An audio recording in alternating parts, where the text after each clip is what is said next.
참 좋으신 하나님 감사드립니다. 오늘도 주의 말씀 앞에 부르심을 감사드립니다. 말씀을 들을 수 있는 귀를 열어주시고 하나님이 원하시는 뜻을 발견할 수 있는 눈을 열어주옵소서. 그래서 아버지 하나님, 성경 66권의 흐르는 흐름 속에 그 중심의 주인공으로 우리를 부르셨음을 깨닫게 하시고 그 흐름의 주역으로 응답받게 하여 주옵소서.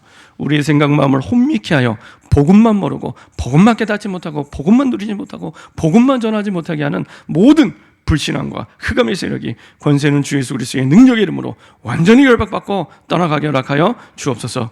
그리스도로 충만케 하여 주옵소서. 감사드리며 주 예수 그리스도의 이름으로 기도합니다. 아멘. 오늘 함께 나눌 말씀 제목은 70제자, 70지역, 70종족, 70나라입니다. 우리 좌우에 계신 분들과 인사 한번 하겠습니다. 예수가 그리스도이십니다. 우리 한 번 더 인사하겠습니다. 나는 70제자입니다. 우리 한 번 더 인사하겠습니다. 나이 사는 지역은 70지역입니다. 네.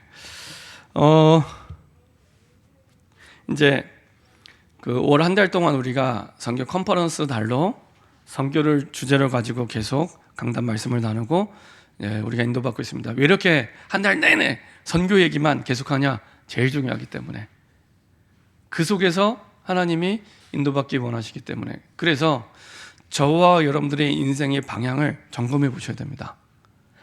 빨리 가는 게 중요한 게 아니라 바르게 가는 게 중요합니다. 근데 사람들은 99.9% 빨리 가려고 합니다. 빨리 이루려고 하고 빨리 뭔가 되기를 원합니다. 아닙니다. 하나님은 바르게 가기 원하십니다. 그래서 80세가 된 노인 모세를 80세에 부르신 겁니다. 전혀 힘이 없을 때, 아무것도 가진 것이 없을 때, 그렇죠? 내가 뭔가 할 수 있는 여지가 전혀 없는 그때에 하나님이 원하시는 방향으로 하나님이 이끄시는 겁니다. 그래서 절대로입니다. 빨리 가는 게 중요한 게 아닙니다. 뭘 이루는 게 중요한 게 아닙니다. 바르게 가는 게 중요합니다. 근데 시간 지나고 나면 바르게 가는 것이 가장 빠르다는 걸 깨닫게 됩니다. 바르게 가는 게 가장 빨랐구나라고 나중에 깨닫게 됩니다. 지금 당장은 막 답답해요. 특히 우리나라 사람은 빨리빨리 뭔가 결과도 빨리 나와야 되고 뭔가 빨리 되기는 아닙니다. 바르게 갈 때 가장 빠른 응답을 받게 됩니다. 그래서 여러분들이 올 한 달 선교의 달을 통해서 내 인생의 방향이 정말 바르게 가고 있는가? 그럼 그 바르다는 기준이 도대체 뭡니까? 그게 오늘 제목입니다. 70제자, 70지역, 70종족, 70나라의 흐름이 성경 66권의 흐름인데, 그 속에 내 인생의 방향과 목적과 삶의 이유와 기도 제목과 내 판단과 결정과 모든 것들이 이 속에서 내가 지금 이루어져 가고 있는가라고 확인해 보시면 됩니다. 기준이, 바르다는 기준이 있어야지 우리가 바르다 바르지 않다를 우리가 확인하게 되잖아요. 그럼 그 바른 기준은 여기에 있습니다. 70제자, 70지역, 70종족, 70나라에 있습니다. 올해가 월드컵을 하는 해입니다. 4년마다 한 번씩 있는 월드컵이 있는 해입니다. 특별히 올해는 좀 스페셜한 게, 항상 월드컵 하면은 겨울에 했나요? 여름에 했나요? 네, 다들 이렇게 처음 월드컵을 경험하시는 것처럼 저를 쳐다보고 계시는데, 한창 더울 때 하셨잖아요. 더울 때. 제가 가르쳤던 청소년 가운데 한 명은 옛날 얘기죠. 2002년 월드컵 때, 우리나라 월드컵 할 때 광화문 가서 응원을 했어요. 그때 제가 청소년부를 담당하고 있을 때였습니다. 이 친구가 광화문에 갔더라고요. 광화문에 갔는데, 이제 처음 갔는데 한참 이제 이게 몇 시간 전부터 가서 기다려야 되거든요. 기다리고 있는데 이제 화장실을 가고 싶은 거예요. 그래서 이제 경기를 얼마 앞두지 않은 상태에서 화장실을 갔다 온 겁니다. 그랬더니 갔다 왔는데 자리가 없어졌어요. 그래갖고 저 뒤에서 막 사람들 틈에 끼어서 이렇게 봤다고. 그리고 그 다음번에는 아예 화장실 안 갈 걸 작정하고 꼭 참았다 그러더라고요. 그 정도로 하여간에 월드컵이 큰 이벤트고 축제인데, 그래서 축구에 대한 관심이 올해 이제 참 이게 이렇게 높아지는 것 같습니다. 더더군다나 우리나라가 월드컵 본선에 이게 올라가기 때문에. 그러다 보니까 요새 어떤 인물이 뜨냐? 손흥민이 뜹니다. 손흥민. 아시죠? 손흥민. 잘 모르시나요? 잘 모르시나요? TV에서 못 들어보셨나요? 예. 손흥민. 저도 이렇게 뭐 축구를 잘하거나 특별히 관심 있는 게 아닌데 워낙 TV에서 손흥민 얘기를 많이 해갖고 9시 뉴스에 나오더라고요. 손흥민이. 왜 나오냐? 얼마 전에 그 영국의 프리미어 리그에서 득점 왕을 했대요. 그렇죠. 여기 앉아 계신 분들은 제가 보니까 축구에 별 관심이 없는 것 같아요. 그러니까 별 반응이 없으신데, 이 프리미어 리그에서 득점 왕을 했다는 것은 이제 손흥민이 우리나라 축구계의 전설이 됐다는 얘기입니다. 차범근을 능가하는 전설이 된 겁니다. 그 정도로 대단한 사건입니다. 이게 어느 정도냐? 전 세계에서 최고를 축구 잘하는 이제 축구 리그가 이제 유럽에 있답니다. 유럽에 이제 한 5개 리그가 있는데, 제가 볼 땐 그 중에서도 가장 치열하고 가장 힘든, 그리고 가장 어려운, 그리고 최고 수준의 리그가 이 영국 리그입니다.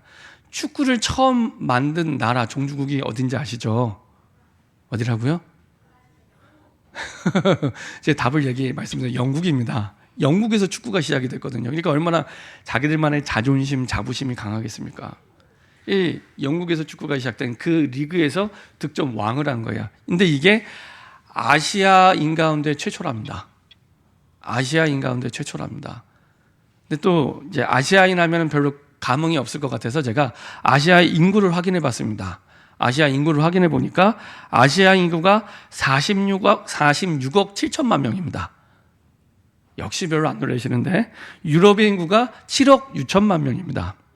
그러니까 아시아 인구가 얼마나 많습니까?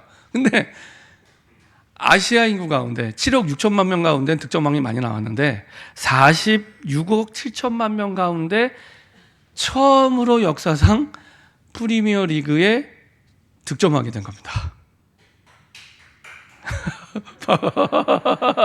예, 박수를 치는데요. 그러니까 이게 우리나라 사람을 중국도 별로 안 좋아하고 일본도 별로 안 좋아하거든요. 근데 일본에서도 중국에서도 막 축하해요. 왜냐?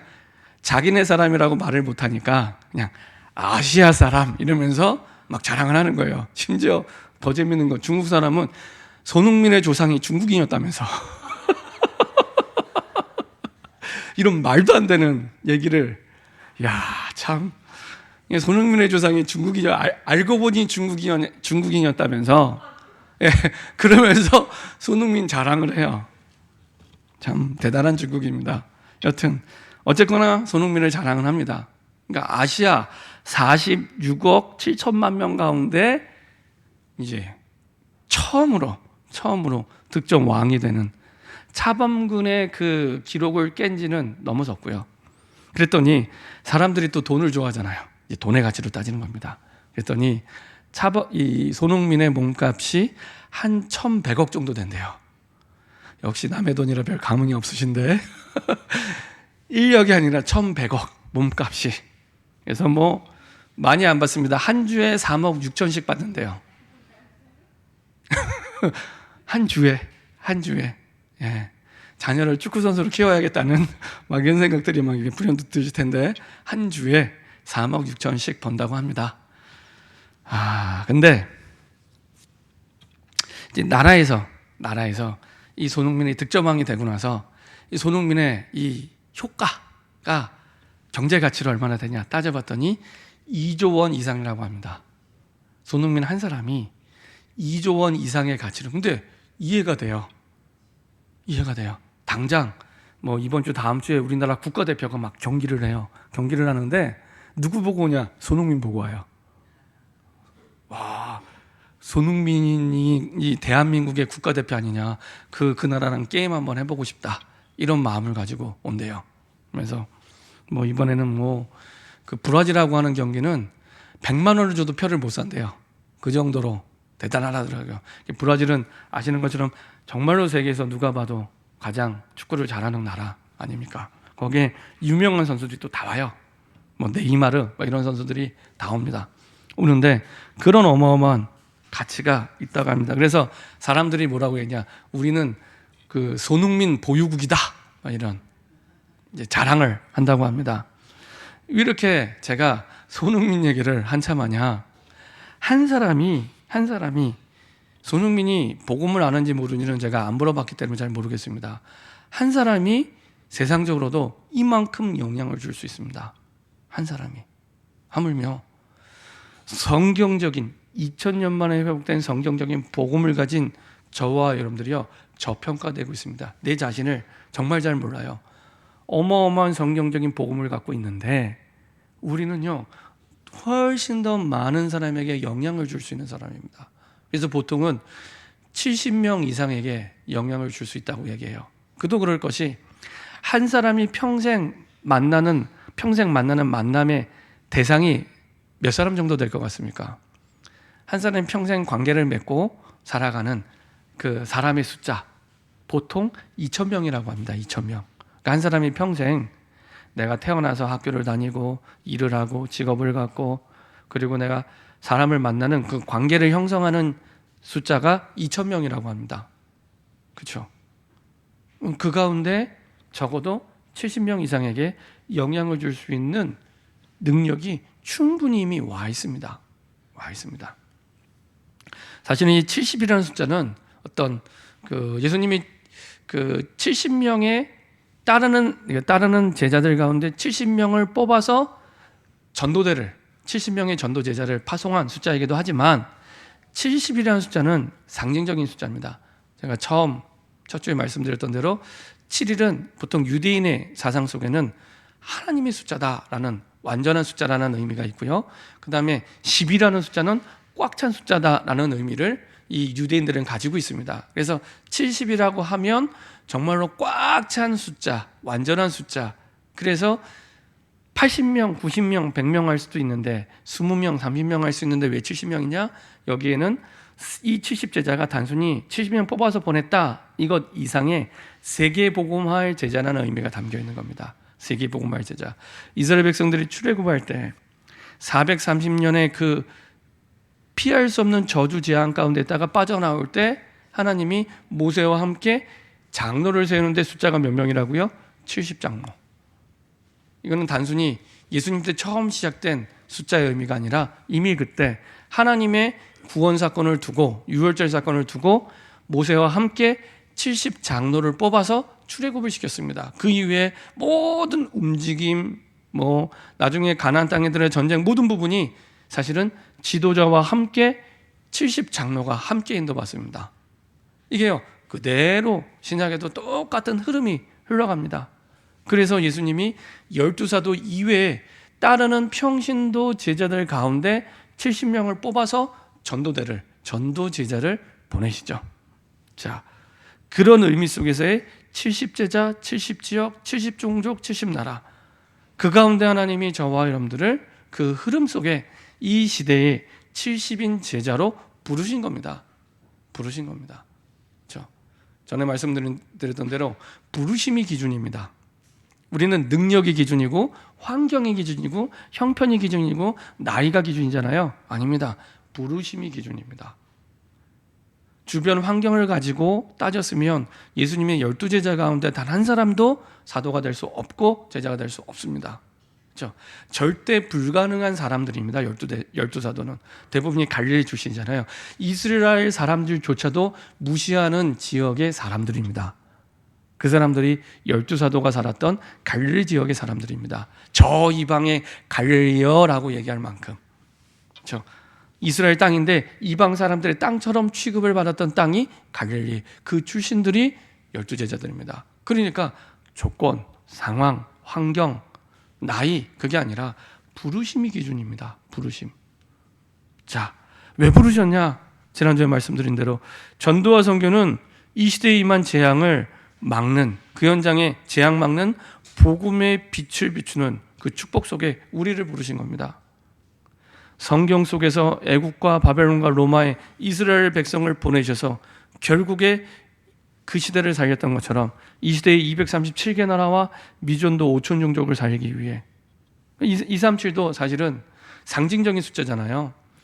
우리가 은행 거래를 할 수 있는 나라가 보통 237개 나라라고 합니다. 그러니까 전 세계를 갖다가 상징적으로 237, 그보다 더 많은 나라가 있습니다. 많은 나라가 있는데 상징적으로 237 했던 것처럼 70인 제자는 그런 상징적인 의미가 있습니다. 그리고 미전도 5천 종족, 복음화율이 5% 미만인, 전 세계는 막 약 1만 3천 종족이 있다고 합니다. 그 종족에게 복음이 다 증거되면 예수님이 이 땅에 오신다고 합니다. 근데 아직까지도 세어보니까 미전도 종족이 아직도 5천 종족이 남아있대요. 역시 상징성이 있는 숫자입니다. 미전도 전체를 두고, 빈 곳이죠, 빈 곳. 완전히 재앙이면 빈 곳. 자, 그래서 어떻게 그러면은 이런 어마어마한 세계복음화 할 수 있습니까? 세 가지를 전달할 때 가능해집니다. 지난주에 말씀드린 대로 그 모든 사람들은 어디에 매여 있냐? 운명론에 매여 있습니다. 운명론. 이렇게 살 수밖에 없어. 이렇게 살아야 돼. 빠져나올 수 없는 운명론에 사로잡혀 있습니다. 그 사람들에게 얘기해 주면 됩니다. 그 운명에서 빠져나올 수 있는 길이 있다. 운명을 완전히 단번에 바꾸는 길이 있다. 근데 그 길은 하나밖에 없다. 그리스도. 그렇죠? 운명을 바꾸는 그리스도가 전달될 때, 운명을 바꾼다는 건 내 모든 것이 다 뒤집어지는 겁니다. 우리가 예수님 영접하고 하나님의 자녀가 됐잖아요. 우리 모든 것들이 다 바뀐 겁니다. 다 바뀐 겁니다. 그래서 고린도후서 5장 17절 같이 한번 읽어보도록 하겠습니다. 바울이 고린도 교회에 갈등하고 싸우는 고린도 교회에 보낸 편지에 이렇게 말씀하는 겁니다. 고린도후서 5장 17절.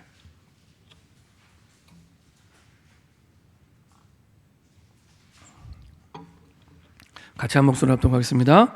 그런즉 누구든지 그리스도 안에 있으면 새로운 피조물이라. 이전 것은 지나갔으니 보라 새 것이 되었도다. 과거형입니다. 이전 것은 지나갔으니 끝. 보라 새 것이 되었도다. 누가요? 그리스도 안에 있으면. 그리스도 안에 있으면. 이전 것은 지나갔으니 후회할 필요 없고요. 그렇죠? 고민하고 갈등할 필요 없습니다. 이전 것은 지나갔으니 보라 새 것이 될 것이다가 아니라 되었도다. 그렇죠? 새로운 존재로 하나님이 바꾸셨습니다. 생명을 주셨습니다. 그래서 모든 인간의 신분을 바꾸셨습니다. 누가요? 하나님이. 그래서 하나님 나라의 배경으로 살도록, 하나님의 나라를 위해 살도록, 어떻게 해요? 저주와 재앙으로 멸망할 마귀 자녀였던 우리를 하나님 나라를 누리며 하나님 나라를 위해 살, 하나님 나라의 일을 할 존재로 바꾼 겁니다. 그 존재가 어떤 존재입니까? 하나님 자녀. 복의 근원. 자부심을 가져도 주겠습니다. 복의 근원입니다. 복의 근원. 나 때문에 우리 가정이 반드시 복받게 될 것입니다. 나 때문에 내가 사는 가정, 지역이 반드시 복을 받게 되어 있습니다. 나 때문에 내가 일하는 직장이 반드시 복을 받고요. 나 때문에 나를 만나는 모든 사람이 반드시 복을 받게 되어 있습니다. 복의 근원입니다. 그렇죠? 복의 근원. 그래서 복음 가진 남은 자, 그리고 시대를 살릴 70인 제자로 하나님이 하나님의 형상을 회복시켜준 거예요. 마귀에게 잡혀 마귀 형상대로 살아가던 우리를, 왜 우리 되게 싫어하는 사람, 우리를 힘들게 하는 사람 보면 마귀 같다고 하잖아요. 마귀는 아닌데 마귀 같다고 얘기하잖아요. 마귀 형상대로 사는 겁니다. 마귀 형상대로. 그랬던 우리를 하나님의 형상대로. 야, 내가 너를 보니까 하나님 만나본 적 없는데 하나님을 보는 것 같다. 내가 너를 보니까 예수님 만난 적 없는데 예수님을 보는 것 같다. 어떤 사람은 너는 그래서 작은 예수다. 이렇게 얘기할 만큼. 그렇죠? 그게 하나님의 형상이 회복된 사람, 복음의 사람입니다. 사람들이 나를 볼 때 그렇게 보면 내가 복음의 사람으로 보여지고 있구나 생각하시면 됩니다. 하나님의 형상이 회복된 겁니다. 나를 보니까 안 보이는 하나님은 모르잖아요, 불신자가. 근데 나를 보니까 하나님을 보는 것 같고, 예수님이 안 보이는데 나를 보니까 예수님을 보는 것처럼 예수님을 믿고, 내가 너를 보니까 예수를 믿어도 될 것 같아.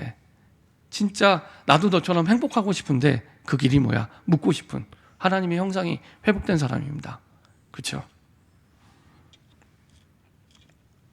이렇게 창세기 1장 27절 그 하나님의 형상. 그렇죠? 하나님의 형상은 되게 막연하게 생각하는 게 아닙니다. 하나님의 형상. 그리고 창세기 2장 7절에 생기를 불어넣어 우리 영적 상태를 지금도 바꾸시는 하나님. 그래서 이미 에덴 동산을 준비해 놓고 거기에 아담 하와를 넣어 주셨던 것처럼 이미 지금 있는 현장에 에덴 동산의 축복이 와 있습니다. 내가 보기에 좋든 싫든 와 있습니다. 그것이 내 가정이든 내 직장이든 내가 싫어하는 사람이든 좋아하는 사람이든 와 있습니다. 와 있습니다. 근데 내 눈이 바뀌니까, 내 믿음이 바뀌니까 보여지기 시작하는 거야. 에덴 동산의 축복이. 남편을 바라볼 때, 아내를 바라볼 때, 자녀를 바라볼 때, 내 직장을 바라볼 때, 내 지역을 바라볼 때 이미 에덴의 축복을 준비해 놓고 갖춰 놓고 아담 하와를 넣어 주셨던 것처럼 우리를 그렇게 넣어 주셔서 인도하고 계십니다. 자, 그래서 이미 세상을 살려야 되기 때문에 세상을 이길 권세를 약속해 주셨습니다. 살려야 되니까. 내 능력이 아니라 하나님의 능력으로. 그래서 혹시나 내가 힘들고 안 좋다, 하나님이 더 강하게 더 큰 능력으로 역사하십니다. 그렇죠? 더 강하게 더 큰 능력으로. 이스라엘 백성들이 유랑민족이 되어 방황하는 것처럼 보이지만 전쟁으로, 노예로, 포로로, 속국으로 하나님은 이스라엘 백성들을 흩어지게 하셔서 복음 가진 남은 자로 그 나라를 바꾸고 그 현장을 바꾸고 순례자로 세계를 바꾸고 복음으로 정복하는 정복자로 하나님이 축복해 주시고 역사하시고 인도해 주셨습니다. 그래서 하나님은 나 자신이 하나님의 인생 작품임을 확신하고 누리기 원합니다. 그러니까 우리가 뭘 안 해도 우리 자신이 하나님의 걸작품입니다. 걸작품. 내 자신 자체가. 왜요? 새로운 피조물이 됐잖아요. 새로운 피조물. 이 세상에 단 하나밖에 없는 하나님의 걸작품으로 하나님이 나를 부르셨고 인도하고 계십니다. 자, 그래서 하나님이 우리에게 원하시는 것은 이런 성경의 흐름을 알기를 원합니다. 흐름. 70제자, 70지역, 70종족, 70나라의 이것이 성경 66권에 흐르는 흐름입니다. 세계를 바꾸시는 흐름입니다.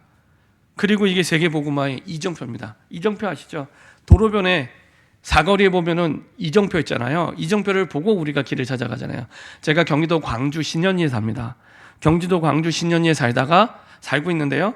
제가 교회를 처음 올 때는 이정표를 보면서 계속 왔어요. 길을 잘 모르니까 이정표를 보면서, 안 보면 헤매잖아요. 그래서 우리 교회 중직자들이 가르쳐 준 대로 이정표를 보면서 내비도 확인해 가면서, 그리고 이정표를 보면서 제가 찾아왔어요. 근데 이게 계속 반복되니까 어떻게 돼요? 이정표 안 보고도 가요. 길을 알아요. 그렇죠? 마찬가지로 처음에 말씀드렸죠. 빨리 가는 것보다 바르게 가는 게 중요하다고. 바르게 가는 기준, 그 이정표가 70제자, 70지역, 70종족, 70나라. 그 이정표를 두고 내가 늘 마음에 담고 가면은 내 인생의 길이 보입니다. 문제가 왔는데, 어려움이 왔는데, 정말로 힘든 일을 당했는데 길이 보여요. 길이 보여요. 아, 지금 70제자, 70지역, 70종족, 70나라 가운데 나를 이끌어 가시는 이스라엘 백성과 같은 여정 속에 내가 있구나. 성경의 흐름 속에 내가 있구나. 그때부터요, 평안해지기 시작합니다. 답을 아니까. 길을 아니까. 그죠? 길을 아니까. 길을 헤매지 않으니까. 교회 오는 길을 제가 편안하게 오는 것처럼, 이정표 안 봐도 지금은 편안하게 오는 것처럼 편안하게 문제가 와도 그 길을 가게 됩니다. 자, 그래서 오늘 봤던 사도행전 17장 1절, 18장 4절, 19장 8절 공통점이 뭐예요? 회당입니다. 회당. 그렇죠? 아시는 것처럼 17장 1절에 암비볼라 아볼로니아 다녀가 데살로니가에 이르니 거기 뭐가 있다고요? 유대인의 회당이 있는지라. 성경에 이때 당시에 바울이 겪는 많은 일들이 있었겠죠. 그 가운데 콕 집어서 이걸 넣었다는 얘기는 이유가 있고 의미가 있다는 얘기입니다. 근데 한 번뿐이 아니라 18장 4절에도 안식일마다입니다. 한 번이 아닙니다. 안식일마다 바울이 회당에서, 안식일마다 계속 어디를 갔다고요? 회당에 이번 주도 회당, 다음 주도 회당, 그 다음 주도 회당. 그럼 다른 현장에 없었냐? 다른 현장이 있는데 회당에 갔다는 얘기입니다. 계속. 자, 19장 8절에도 바울이 어디에 들어갔다고요? 회당에 들어가. 얼마 동안이요? 3달 동안. 담대히 하나님 나라에 관하여 강론하며 권변하되. 지금 지역이 다 다릅니다. 바울이 2차 전도여행을 가는데 데살로니가 지역에도 회당을 들어가고 18장의 고린도 지역에서도 매주마다 회당에 들어가고 에베소 지역 이제 3차 전도여행입니다. 에베소 지역은 3차 전도여행 때도 회당에 들어갑니다. 그 말은 규례를 가지고 기준을 가지고 들어간 겁니다. 그렇죠? 그리고 그 속에서 누구를 찾냐? 그 지역을 살릴 70인 제자를 찾았던 겁니다. 이게 바울이 세계복음화하는 기준이었습니다. 자, 하나님 먼저 우리를 70제자로 70인 제자는 다른 게 아니라 복음 가진 남은 자입니다. 근데 복음 가진 남은 자는 두 가지 조건. 그리스도로 모든 것을 끝낸 자입니다. 요한복음 19장 30절. 십자가에서 예수님이 다 끝내신 걸 진짜 믿고 끝낸 제자. 그래서 매주마다 지금 1년 반 이상을 계속 인사하는 겁니다. 그리스도께서 모든 문제 끝냈다고 계속 인사하는 겁니다. 70인 제자의 기준입니다. 현장에서 어떤 사람이 준비됐냐? 이런 사람. 그리고 골로새 2장 2절 3절에 그리스도 안에 모든 지혜와 지식, 모든 답이 있다는 겁니다. 대부분의 사람들은 교회 와서 예배드려도 그리스도 밖에서 답을 찾습니다. 근데 성경은 그리스도 안에서 답을 찾는 겁니다. 그리고 끝이라는 자, 마태복음 24장 14절. 모든 민족에게 복음이 증거된 이후에야 끝이 오리라. 그걸 진짜 아는 사람. 근데요, 신기한 건 처음 만나는 불신자인데도 아니면 처음 만나는 기존 신자인데도 이 말을 하면은 알아듣는 사람이 있습니다. 내가 오늘 처음 만났는데 이 말을 하면 알아듣는 사람이 있습니다. 그 사람을 준비해 놓고 기다리고 계신다는 겁니다. 지역마다. 그래서 바울이 찾는 방법이 회당마다 들어가서 이 사람들을 찾은 겁니다. 더 선명하게 찾는 방법, 내가 이 두 가지의 분명한 답과 결론을 가지면 70인 제자를 현장에서 쉽게 찾게 됩니다. 하나님은 더 정확히 말씀드리면 그 사람에게 붙이기 시작합니다. 그래서 전달해 주면 됩니다. 갈보리 사건. 그게 요한복음 19장 30절의 사건입니다. 십자가에서 네 인생의 문제 다 끝내셨어. 문제 때문에 아파하거나 고민하거나 갈등하거나 힘들어하지 마. 끝. 그리고 감람산 사건, 절대 미션. 네 인생에 하나님 주신 절대 방향이 있어. 하나님의 나라 위해 사는 거야. 네 인생 돈을 위해 사는 인생 아니고, 직장 위해 사는 인생 아니고, 자녀 위해 사는 인생 아니고, 하나님의 나라 위해 사는 인생이야. 그렇죠? 정확하게 절대 미션. 그리고 마가다락방, 힘이 없고 능력이 없어도 돼. 너무 오랫동안 학교 교육을 통해서 힘이 있고 능력이 있어야지만 된다고 배웠기 때문에 계속 착각하게 됩니다. 힘이 없어도 돼. 왜냐? 위로부터 주시는 힘이 있기 때문에. 그렇죠? 그게 절대 조건입니다. 하나님의 능력. 그렇죠? 이런 사람은요, 70군데 영향 주게 돼 있습니다. 70군데. 사실은 그 이상 더 많은 사람에게 영향을 줄 수 있습니다. 자, 이런 사람들이 70지역에 들어가서 70제자를 찾게 되죠. 이런 사람들은요, nobody, 도울 자도 없고 도움받을 필요도 없고 nothing, 아무거 가진 것이 없어도 됩니다. 그래서 사도행전 1장 8절, 오직 성령이 너에게 임하시며, 히브리서 11장 38절, 세상에 감당 못할 사람, 누가복음 10장 1절부터 16절, 예수님이 70인 제자를 보내면서 아무것도 가져가지 마. 아무것도 가져가지 마. 그렇죠? 돈이나 전대나 지갑이나 없어도 돼. 그리고 길 가다 샬롬도 하지 마. 너무 시급하고 중요하니까 딴 데 마음 생각 빼앗기지 마. 이거 중심으로 가면 돼. 기준을 계속 분명하게 말씀하시죠. 그래서 성삼위 하나님과 함께하면 돼. 나와 함께 하시고 우리와 함께 하시고 모든 것 가운데 함께 하시는. 그러면 부족한 능력이 아니라 완전한 능력으로 함께 하시고 역사하십니다. 그래서 나의 연약함을 인정하고 바울은 지역의 회당으로 계속 들어가서 그 제자를 찾게 되죠. 지역마다 그런 제자를 찾게 됩니다. 그 사람들이 70종족을 살게 됩니다. 흑암 문화를 복음 문화로 바꿀 남을 자. 사도행전 8장 26절 40절 보면요, 이디오피아 내시 같은, 이디오피아 나라를 살리기 전에 이디오피아의 사람을 먼저 살린 겁니다. 그 종족을 먼저 살린 겁니다. 그래서 아프리카 최초의 기독교 국가가 됩니다. 우리가 지난주에 아프리카 탄자니아 선교사님 말씀해 주셨는데요, 그래서 15나라 이전에 예루살렘에 오게 된 15나라의 사람, 그 사람을 먼저 그래서 흑암 문화를 복음 문화로 바꾼다는 것은 절대적인 이유를 가지고 있는 겁니다. 흔들릴 수 없는 이유를 붙잡은, 좀 더 우리나라식 표현으로 얘기하면 한으로 붙잡은 사람입니다. 한으로. 이유를 알고 그것을 선으로 바꾸는 사람입니다. 특별히 여기서 기억해야 될 70종족이잖아요. 왜 회당에 들어갔을까요? 바울이 지금 데살로니가는 그리스 땅입니다. 지금 데살로니가, 고린도도 지금의 그리스 땅입니다. 쉽게 얘기하면 이방인의 땅입니다. 데살로니가, 고린도, 에베소도 역시 이방인의 땅. 근데 이방인의 땅에 회당은 유대인들이 모이는 모임입니다. 우리말로 하면 1.5세 2세들입니다. 바울의 첫 번째 전도 대상자는 1.5세 2세들이었습니다. 나중에 결론에 말씀드리겠지만은 와 있는 다민족, 그리고 가 있는 1.5세 2세들, 교포, 그렇죠? 우리나라 교포들, 유학생, 이민 간 사람들, 이게 바울의 첫 번째 전도 대상. 거기에는 어떤 뜻이 담겨 있다고요? 세계복음화. 세계복음화를 위해서 가장 첫 번째로 70인제자를 찾는 대상이 1.5세 2세 이민자 와 있는 다민족들이었습니다. 그렇죠?